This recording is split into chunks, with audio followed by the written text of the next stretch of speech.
જય સ્વામિનારાયણ। માનસિક તાણનું એક વધુ કારણ છે દેહભાવ। આપણને અમુક પ્રકારની સગવડ હોય, અમુક જ પ્રકારનો ખોરાક હોય કે સ્વાદ હોય, અમુક જ પ્રકારની વ્યવસ્થા હોય તો જ આપણને ફાવે। એવું ન મળે એટલે તરત માનસિક તાણ થાય, સ્ટ્રેસ આવે। વળી દેહભાવને કારણે આપણને નિત્ય નવા નવા શોખ જાગે, ખાવા પીવા જોવા ભોગવવાના નવા નવા વિચારો જાગે અને માણસ એ મેળવવાના ફાફા પણ મારે, છતાં ઈચ્છા પ્રમાણેનું ન મળે એટલે માનસિક તાણ થાય। યોગીજી મહારાજનું તો જીવન સૂત્ર જેવું હતું, જ્યાં ત્યાં જેવું તેવું જેમ તેમ ચલાવી લેવું। એટલે એમને વળી અગવડ સગવડ કે પદાર્થોનું ટેન્શન હોય જ કેવી રીતે? તેમણે ઘર છોડ્યું, દીક્ષા લીધી, તે ક્ષણથી જીવનના અંત સુધી કોઈ પદાર્થ વસ્તુનો રાગ નહીં, કોઈ સુખ સગવડની ઈચ્છા નહીં, કોઈ પદાર્થ માટે આગ્રહ કે દુરાગ્રહ કે ઈચ્છા સુદ્ધા નહીં। ડૉક્ટર સ્વામી કહે છે કે યોગીજી મહારાજને ગામડાઓમાં કોથળા ઉપર બેસીને 60% પાણી અને 40% દૂધવાળો ઉકાળો પીતા જોયા છે અને તે વખતે પણ તેમનું મુખ ઉપર અપાર આનંદ જોયો છે। ખખડી ગયેલા ગાડાઓમાં મુસાફરી કરતા જોયા છે।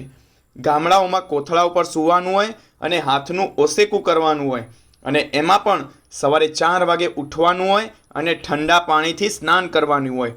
દરરોજ ત્રીજે કે ચોથે દિવસે નિર્જળ ઉપવાસ કરવાનો હોય, પરંતુ એવી પરિસ્થિતિમાં યોગીજી મહારાજને આનંદ આનંદ ને આનંદ હતો।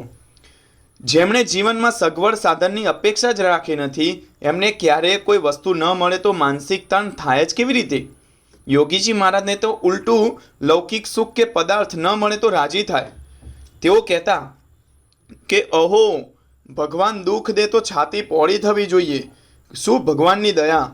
ભક્ત કોનું નામ? દીર્ઘ રોગ આવી પડે, પહેરવા વસ્ત્ર ન મળે તો મોડો પડી જાય એમ નહીં, રતિવા સરસ થાય પણ રંચ માત્ર મોડો ન પડે। બીજા સાજા સારા ફરે ને આપણે માંદા પડીએ, બીજા કુસંગીઓ ખાય પીએ ને લેર કરે ને આપણે માળું ઘરમાં દાણો ન મળે અને ખાવા અન્ન પણ ન મળે, વસ્ત્ર ન મળે તો પણ રતિવા સરસ થાય, રંચ માત્ર મોડો ન પડે। દેહ ભાવ એટલે માત્ર પદાર્થની ઈચ્છા કે સગવડની અપેક્ષા નહીં, લોકો આદર રાખે તેવી ઈચ્છા પણ દેહ ભાવ છે। યોગીજી મહારાજની તો એ નહીં।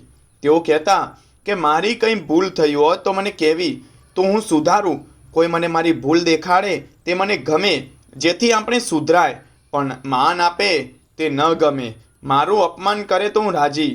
જેને કાંઈ જોઈએ જ નહીં, આદરની પણ અપેક્ષા નથી, તેના જેટલી નિશ્ચિંતતા કોને હોય? યોગીજી મહારાજના સહવાસમાં સૌને એ જ પ્રેરણા મળતી કે મૂંઝવણ ઘટાડવી હોય તો આપણી જરૂરિયાતો ઘટાડો, ઈચ્છાઓ ઘટાડો અને અપેક્ષાઓ ઘટાડો, તો કોઈ દિવસ આપણા જીવનમાં માનસિક તાણ એટલે કે સ્ટ્રેસ આપણને જોવા નહીં મળે।